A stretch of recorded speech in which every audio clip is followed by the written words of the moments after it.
Welcome to a new feature here on the demonstration farms, and that is a question and answer session.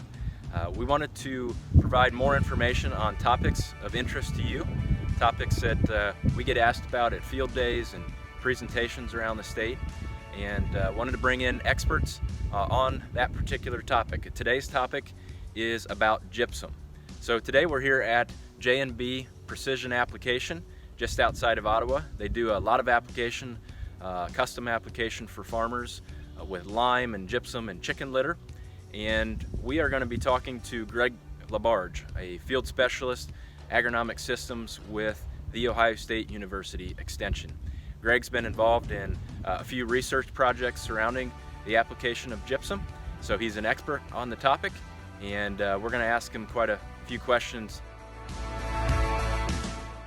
Gypsum is a product that is calcium sulfate, so it contains primarily calcium and sulfur as the components to it.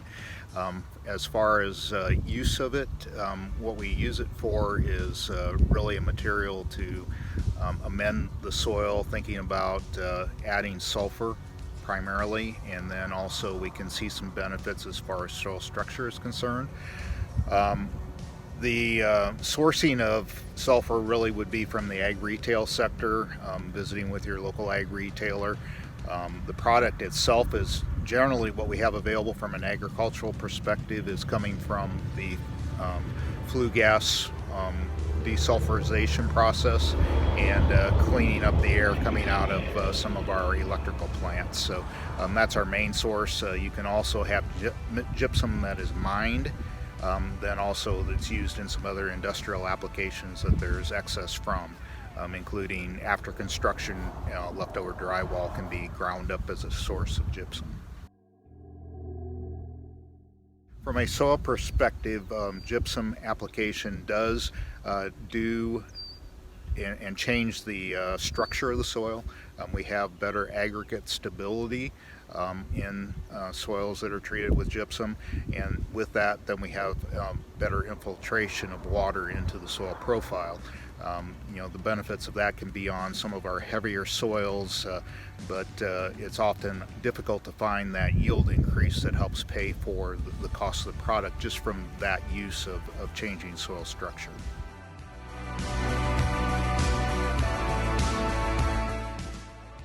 First thing, as far as a farmer considering gypsum use, the one primary thing is knowing, do we have any suspicion of sulfur deficiency? Have we done some maybe tissue tests in the past? As we look at soil tests, it's not a very reliable way to measure sulfur because it is cycling through the soil very similar to nitrogen as far as availability. So that sulfur deficiency is the first thing to know. Second thing is, if you have soil that crusts over, that would be a place where I would think about trying to improve that, and really it would be a surface application of gypsum to see if we can get any benefit if that soil does frequently crust over.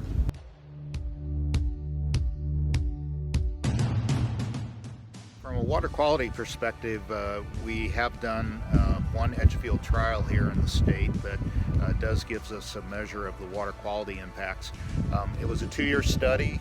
First year we applied a ton of gypsum.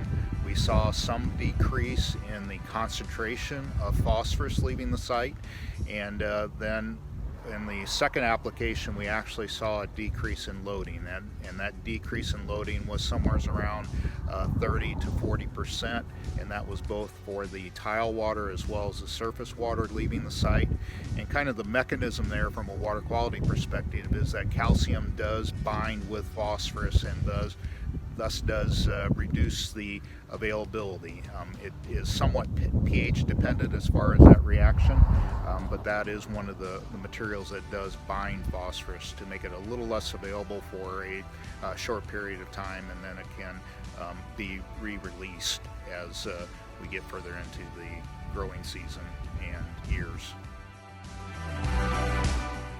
I think gypsum, we ought to be careful what soil type we're using that on, particularly if we think about using gypsum as a sulfur source on sandy soils, which is going to be, where we're going to have maybe the greatest potential to see sulfur deficiencies. The thing that we can have there as a consequence is actually leaching out magnesium, which is already in our sandy soil somewhat deficient. So be careful as far as using that on a sandy soil type. Think about our heavier clays as far as use in relationship to gypsum.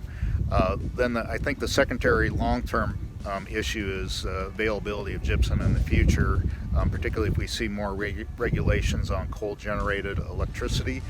It's a byproduct of that industry as our primary source, and what the availability of that is going to look like in the future is going to be maybe somewhat questionable if we can continue to see that regulation.